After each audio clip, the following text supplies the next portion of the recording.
থাইল্যান্ডে বসেছে মিস ইউনিভার্সের ৭৪তম আসর। আর এবার এই প্রতিযোগিতা নিয়ে তৈরি হয়েছে নানান বিতর্ক।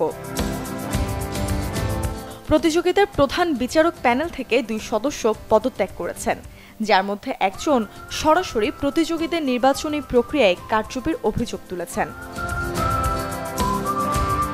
বিবিসির প্রতিবেদন থেকে জানা যায়, আগামী ২১ নভেম্বর জানা যাবে কার মাথায় উঠবে কাঙ্ক্ষিত মুকুট। তার আগে প্রতিযোগীরা অংশ নিচ্ছেন বিভিন্ন সেশনে। আর তার ঠিক আগে জুরি প্যানেল থেকে সরে দাঁড়ান লেবানিজ ফরাসি সঙ্গীত শিল্পী ওমর হারফুস, যিনি ৮ সদস্যের অফিসিয়াল জুরি বা বিচারকের একজন ছিলেন।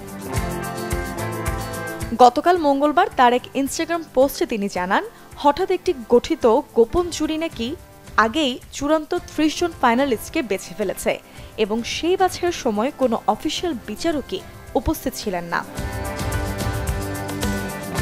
হারফুস দাবি করেন, এই গোপন জুরি এমন ব্যক্তিদের নিয়ে গঠিত যাদের প্রতিযোগীদের সাথে ব্যক্তিগত সম্পর্ক বা স্বার্থের সংঘাত আছে, তবে তিনি এর বেশি আর বিস্তারিত কিছুই জানাননি।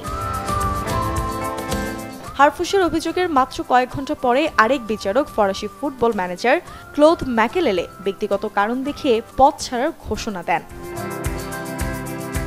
তবে এত নেতিবাচক মন্তব্যের বিপরীতে বাংলাদেশের জন্য আছে সুখবর, কেননা বাংলাদেশের প্রতিনিধি তানজিয়া জামান মিথিলা আন্তর্জাতিক মঞ্চে দারুণ আলোচনায় আছেন।